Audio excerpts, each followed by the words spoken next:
I paid for everything they had. They just didn't know it yet. My son slammed both hands on the table so hard the glasses jumped. He pointed straight at my chest and said, "You're a loser, Dad." Roland isn't. The whole restaurant went quiet. And then my daughter, Diana, my own daughter, started clapping, slow, deliberate. She looked right at me when she did it. Then she turned to Roland and said, "That's the kind of father I wish I'd had growing up." I didn't say a word. I picked up my cloth napkin, folded it once, folded it again, set it down next to my plate, and stood up. I adjusted my jacket, looked at each of them one at a time, and walked out. Behind me, I heard Beverly laugh, sharp and satisfied, like she'd been waiting 10 years for that moment. "My name is Gerald Oakes. I'm 60 years old, and that was the night I decided to stop being generous." The restaurant was called Harlow, on the roof of a high-rise in Buckhead.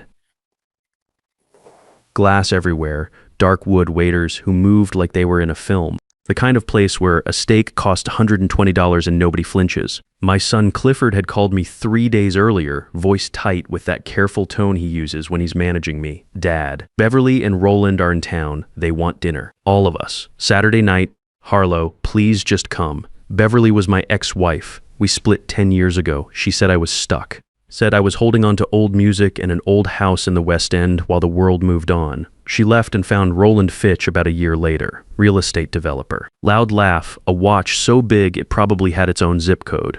The kind of man who says vision and aggressive a lot without ever building anything you can actually touch. I got to Harlow at 7, they were already seated. Beverly in a silk dress, gold bracelets clanking every time she reached for her wine. Roland leaning back in his chair like he owned the building. Clifford next to him, doing that thing he does when he's trying to look like he belongs somewhere he doesn't. And Diana, my daughter, 32 years old, sitting right next to Beverly, smiling at Roland like he was the answer to something she'd been asking her whole life. The dinner started the way these things always do. Small talk, wine. Roland did most of the talking. He mentioned Dubai twice in the first 10 minutes. Told us about a $3.5 million property deal he was closing.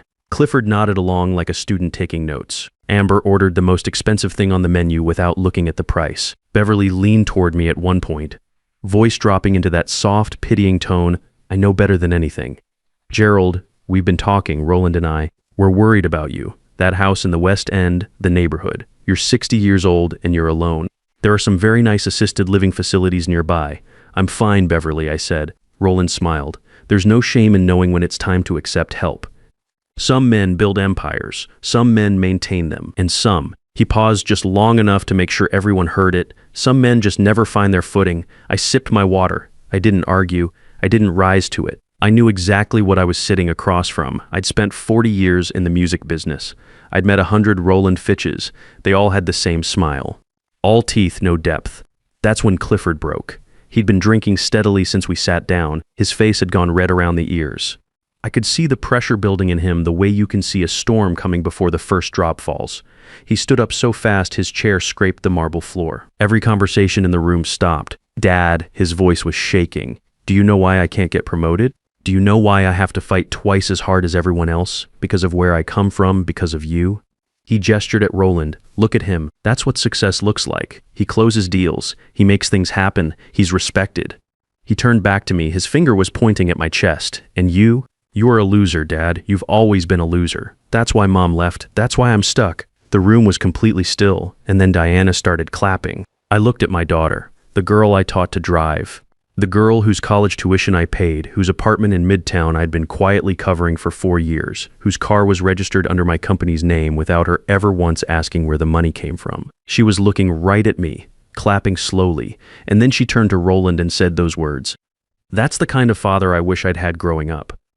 I sat with that for exactly 3 seconds. Then I stood up, folded my napkin, and walked out of Harlow without saying a single word to any of them. The valet looked at my jacket, looked at my shoes, looked back at the restaurant full of expensive people, and gave me the polite face that people give when they've already decided what you are. I didn't correct him. I just walked past the cars and turned right on Peachtree Street. I needed the night air. I needed to think, because what I was about to do had been sitting in the back of my mind for a long time, and Clifford and Diana had just handed me the reason to finally do it. 2 blocks north of Harlow, there's a plain gray building with no sign on the front. Looks like a storage facility. Most people walk past it without a second glance. I pulled a key fob from my jacket pocket and pointed it at the steel security door. It beeped once and rolled up.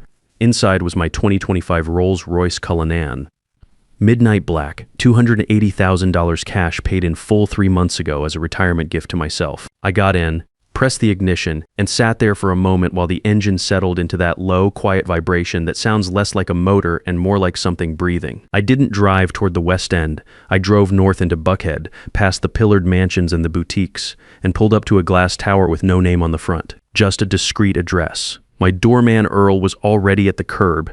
He didn't look at me the way the valet at Harlow had. He looked at me the way people look at someone they know. "Rough night, Mr. Oakes." "You could say that, Earl. I took the private elevator to the top floor." The doors opened directly into my home, full-floor penthouse, floor-to-ceiling windows on every side. The lights of Atlanta spread out below me like something scattered and left to glow. My family thought I lived in the West End house. The house is real. I own it. But I use it as a recording studio. The acoustics in the main room are perfect, and the walls still smell like 30 years of music. What my family never bothered to ask was what had happened to my work after Beverly left. In 1983, when I was 18 years old, I took a $2,000 loan and co-founded Soul City Records out of a garage with 2 other men who believed in the same music I did. We were broke for a long time, then we weren't. We signed artists nobody else would touch, built a catalog that stretched across 4 decades. When the music industry started collapsing in the 2000s, Beverly watched the revenue drop and decided the ship was going down. She took her settlement and left. What she didn't see coming was 2016. Streaming changed everything overnight. That catalog I'd refused to sell, the one I held onto while everyone else panicked and liquidated, became the most valuable thing I owned. A Midnight Pillars track played during a Super Bowl halftime show 2 years ago. The royalties from that one night covered 6 months of operating costs. A soul ballad by Clara May that Beverly used to skip past on the car radio got sampled by a rapper last year and went to #1 in 12 countries. I owned 50% of that master. My corporation, managed quietly by my attorney Albert Pruitt from a downtown office, brings in more before I finish my morning coffee than Clifford earns in a week. Before I even get out of bed, every time someone in Tokyo or London or Sao Paulo clicks play on a Soul City track, I get paid. Clifford didn't know any of this. Deanna didn't know. Beverly had built her entire new life on the assumption that she had escaped a sinking ship. She had left the king. I sat at my desk and looked at the city. I thought about Clifford's face when he pointed at me. I thought about Diana's hands coming together in that slow, deliberate clap. I thought about Beverly's laugh as I walked out. Then I thought about everything I had been doing for the past several years that none of them knew about. Clifford's apartment downtown, owned by my holding company, Oaks Legacy Holdings. He thought he had a great lease deal because of his credit score. He didn't know his name wasn't even on the primary lease agreement. The white BMW M5 in his parking spot, leased under my corporate name. He referred to it as his car to everyone he knew. Every month for the past 5 years, $4,500 had landed in his checking account from something I had named the Oaks Family Heritage Trust. I told him it was a delayed inheritance from his grandparents. He believed it completely. He called it old family money when he talked about it with friends. Deanna's apartment in Midtown, same structure. Her car, same arrangement. The MBA scholarship she was so proud of, the one she told everyone she had competed hard to earn, I had made 2 phone calls to get her into that program. She never knew. For 5 years I had been the silent engine behind their lives, and they had used the stability I provided to look down at me. I picked up the phone. Albert answered on the first ring. "I saw Harlow on your calendar," he said. "How bad?" Clifford called me a loser in front of a full restaurant. Diana applauded. There was a pause, not surprise, just the sound of a man who had known me for a long time, understanding that a line had finally been crossed. "Is it time, Gerald?" "It's time," I said. "Shut it all down tonight. I don't want to wait for business hours. I want the wheels moving before sunrise." "Understood. I'll start with the trust." "Start with everything at once," I said. "The trust, the vehicles, the leases, all of it. And Albert, there's one more thing I need you to handle first, the Fitch matter." "Yes," I said. "Tell me where we stand." 3 weeks before the dinner at Harlow, Albert had approached Roland Fitch as a potential investor. He introduced himself as a private wealth manager representing a client interested in the Dubai property deal Roland had been pitching around Atlanta's social circles. Roland was delighted. He sat Albert down in his glass and chrome office in Midtown and walked him through the entire structure, the investor pool. The projected returns, the offshore holding accounts, the fees, all of it. He talked for nearly 2 hours, and Albert let him talk because every word was being recorded on equipment that was fully legal under Georgia law. We had handed that recording to the FBI 6 days before the dinner. We didn't set a timeline for Roland's exposure. That part was out of our hands. But we knew it was coming, and we knew that when it came, it would come fast. Albert confirmed all of this on the phone that night. Then we went through the rest methodically. By 6 a.m. Monday, a recovery team would collect the BMW from Clifford's garage. By 8 a.m., the Oaks Family Heritage Trust would be formally and permanently dissolved. No more transfers. Diana's vehicle, leased under the same corporate umbrella, would be collected from her building at the same time. Both apartment leases, guaranteed by Oaks Legacy Holdings, would receive immediate termination notices citing the dissolution of the corporate guarantor. They would each have 72 hours to vacate. I hung up the phone and sat in the quiet for a long time. The city below me didn't know any of this was happening. It just kept glittering the way it always does. Clifford called me Monday at 10 in the morning. Dad, the car. It's gone from the garage. There's a notice here, something about a guarantor and a lease termination. I don't understand it. I think something happened with the trust account too. Nothing came through this morning. His voice was tight. Not frightened, annoyed. Like I had made a clerical error that was inconveniencing him. That does sound strange, I said. Can you call whoever manages the trust and get this sorted out? I have to get to work and I have no way to get there. I wouldn't know who to call about something like that, son. I said, guarantors and corporate leases. That's complicated business. That's for men who understand how these things work. I let a moment pass. Maybe try Roland. He closes $3.5 million deals. I'm sure a man like that can sort out a car before lunch. Silence on the other end. Dad, this isn't funny. I'm not laughing, I said. I have to go. I set the phone down. Diana called an hour later. Her tone was different from her brother's. Less demanding, more unsteady. She said her debit card had been declined at a coffee shop. Said she'd checked her account and barely anything was there. Said there was a letter on her door she didn't understand, something about her lease being terminated. Her voice had that thin, high quality that comes when someone is trying very hard not to fall apart. Dad, I don't know what's happening. Everything seems to be going wrong at once. Can you help me figure it out? I thought about her face at that table. The slow clap. The smile she gave Roland when she said those words. I think this is something you need to work through on your own, I said quietly. I have to go, Diana. She started to say something else. I ended the call. By early afternoon, I knew Clifford had gone to Roland's office. He didn't tell me directly. Beverly told me later, piecing it together through tears. Clifford and Diana had shown up together at Roland's building in Midtown, walking through the lobby like they still had somewhere to be. They found Roland at his desk, feet up, phone to his ear, the picture of a man in control of everything. Clifford told him about the trust. Told him it had been dissolved. Told him the car was gone and the apartment lease was being terminated and that he had $14 in his checking account and didn't know what to do. Diana stood beside him, arms crossed, waiting for the man she had applauded 2 nights ago to fix the problem the way winners fix problems. Roland took his feet off the desk. I knew exactly what happened in his mind in that moment because I had spent 40 years watching men like Roland operate. A man running a fraud doesn't hear the trust fund was dissolved and think family drama. He thinks threat. He thinks someone knows. He thinks the quiet money behind the scenes just made its first move. Roland didn't see a grieving son and a confused daughter standing in his office. He saw a signal. He thought I had found him out. He thought my cutting off Clifford and Diana was the opening move of a man who was about to freeze every asset connected to his name. He told them he couldn't help. Said he didn't do loans, especially not to family. Said it was bad business. He walked them to the door personally and closed it behind them. By that evening, his closet was empty. His suitcases were gone. The accounts he had spent 2 years building in Beverly's name had been drained to zero. Roland Fitch, whose real name the FBI would later confirm was something else entirely, was on a plane before midnight. He left Beverly holding everything. Beverly called me that same night. I almost didn't pick up. But there was something in the frequency of the ringing call after call with no pause between them. That told me this wasn't the kind of angry call I was expecting. I let it ring 4 more times, then I picked up. Gus. Her voice was barely recognizable, raw and gulping like she was fighting just to get air in. Gus, you have to help me. He's gone. Roland is gone. I stood up from my chair. What do you mean gone? His closet is empty, his suitcases, everything. I woke up this morning and he wasn't here and I thought maybe he went for a run, but his car was gone too. And then the bank called, and then another bank, and now there are police officers in my living room walking around and asking me questions I can't answer. I kept my voice calm. Beverly, slow down. Why are police there? What came out of her over the next 10 minutes was almost too large to process in real time. The house she thought was paid off in cash was not paid off. It was mortgaged, and they were 6 months behind. The accounts she believed were joint investment accounts were registered entirely in her name. The contracts she had signed over the past 2 years, the ones Roland told her were standard tax shelters for high net worth individuals, were the backbone of a Ponzi scheme that had been running across 2 states. The investors who had been wiring money into those accounts thought they were funding a Dubai real estate development that did not exist. One of those investors, a man from Chicago with the right connections, had contacted the SEC 4 weeks ago.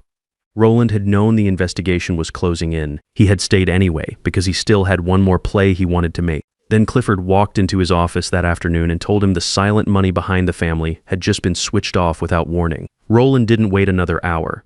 "Gus," Beverly whispered, and her voice dropped so low I had to press the phone tight to my ear. "They're telling me the company is in my name. All of it. The accounts, the contracts, the investor documents. He put everything in my name and I signed it because he told me it was normal. He told me I was his business partner. He told me I was part of something real." She was crying so hard the words kept breaking apart. "He set me up, Gus. He used me as the face of the whole thing, and then he ran and left me standing here with police officers going through my laptop." I said nothing for a moment. I was connecting things that had been separate pieces until right now. 3 weeks ago, Albert had approached Roland as an investor. 6 days ago, we handed the recording to the FBI. Roland had stayed calm through all of it because he didn't know who had tipped anyone off. Then Clifford showed up at his office and told him the family trust had been dissolved, suddenly and completely, no warning, no explanation. To a man who thinks in terms of threats and countermoves, that looked like one thing only. It looked like the quiet man behind the curtain had made his opening move. Roland had thought I was coming for him. He thought I already knew everything. "Beverly," I said, "I had no idea any of this was happening with Roland. I'm just a retired musician. I don't have that kind of reach." "Stop it," she said, and there was a flash of the old Beverly in her voice, sharp and certain. "Stop pretending. Clifford told me what happened to the trust. He told me about the car and the apartment.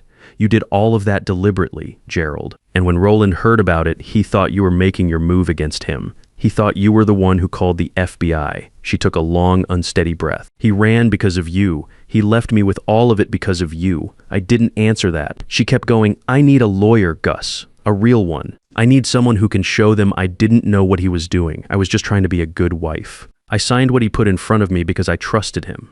Her voice broke again. "Please, you have to help me. For Clifford, for Diana. I'm their mother." I looked out at the city below me, all those lights, quiet and indifferent. "Beverly," I said, "I'm a man who lives in an old house in the West End and plays music for a living. You told me that yourself. You told our children that a man like that doesn't have the resources to help with something this serious. You need someone with real power, someone aggressive." I paused. "You should call a winner." She went silent. I ended the call. I sat back in my chair and looked at my untouched glass of bourbon on the desk. I had pulled one small thread, just one, and the whole thing had unraveled in ways I had not planned and could not have predicted. I had not set out to expose a federal fraud. I had not set out to leave Beverly facing investigators in her living room. I had only decided to stop quietly funding people who had looked at my generosity and seen weakness. Everything else had done itself. I picked up the glass and took a slow sip. It was the best drink I'd had in years.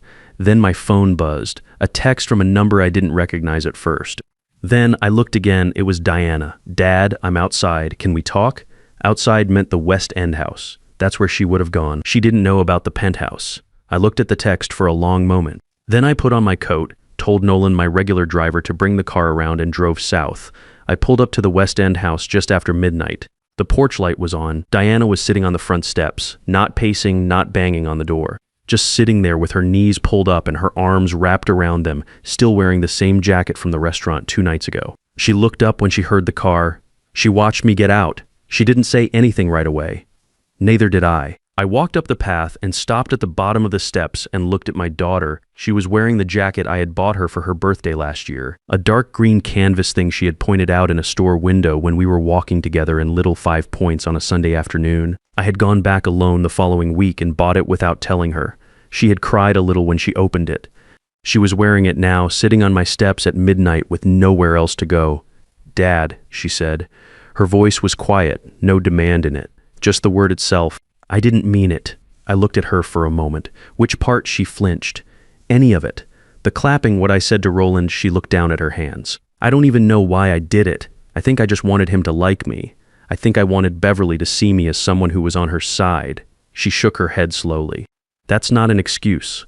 I know that. No, I said, it isn't. She looked up at me, her eyes were red. I'm sorry, Dad. I mean that, not because I need help. I'm not here to ask you for anything. I just needed you to know that I'm sorry. I stood there at the bottom of those steps and I thought about every school pickup, every late night phone call, every quiet thing I had done for this woman without ever asking her to notice. I thought about the 2 phone calls I made to get her into that MBA program. I thought about the $4,500 that had landed in her account every single month like clockwork while she told people she was making it on her own. I thought about her hands coming together at that table. But you did it anyway, Diana, I said, in front of everyone. You looked right at me and you did it. She didn't argue. She just nodded once and looked back down at her hands. I stood there another moment. Then I said, go find somewhere to stay tonight. There are hotels on Ponce. You have enough for that. She stood up slowly. She didn't try to hug me. She just looked at me the way you look at someone when you're not sure if it's the last time, and then she walked past me down the path to the street. I watched her go. Then I went inside and sat in my studio chair for a long time without turning on any lights.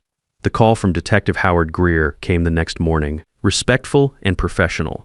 He needed me to come in and verify some timeline details related to Beverly's case. A formality, he said. I told him I'd be there at 3 p.m. My driver, Nolan, brought the Cullinan to the precinct slowly and stopped at the curb. I stepped out in a charcoal Tom Ford suit, Italian leather shoes polished to a mirror shine, a Patek Philippe on my wrist. Nothing loud, nothing flashy. Just the truth of what I actually was, finally visible. The officers by the entrance straightened up without thinking about it. The desk sergeant sat forward in his chair. Inside the interview room, Beverly was at the metal table in yesterday's expensive dress, hands clasped in her lap, looking like a woman who had run out of moves. Clifford was on a bench against the wall, unshaven, still in the same wrinkled suit from Harlow. And Diana was beside him, arms folded tight, eyes red. They all looked up when I walked in. Albert Pruitt followed me, briefcase in hand, and the room got very quiet.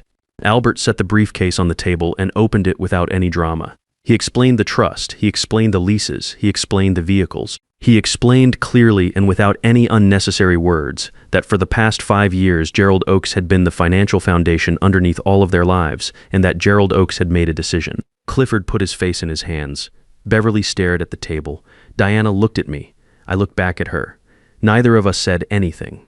I stood up, nodded to Albert, and we walked out. 1 month later, a letter arrived at the studio. Diana's handwriting on the envelope. Inside was a single page and a check for $200. The letter didn't ask for anything. It said she had found a job at a small design firm entry level and that she was going to figure out the rest herself. At the bottom she had written, I know it's nothing, but it's mine. I read it twice. I put the check in the top drawer of my desk. I didn't cash it. I didn't send it back. Some doors you don't close all the way. You leave them open just enough and you see what the other person does with that. If your own family has ever looked at everything you built and decided it meant nothing, you already know what this story feels like from the inside. You know that specific kind of quiet that comes after you finally stop absorbing what was never yours to carry. If this hit close to home, leave a comment below. And if you haven't subscribed yet, do it now.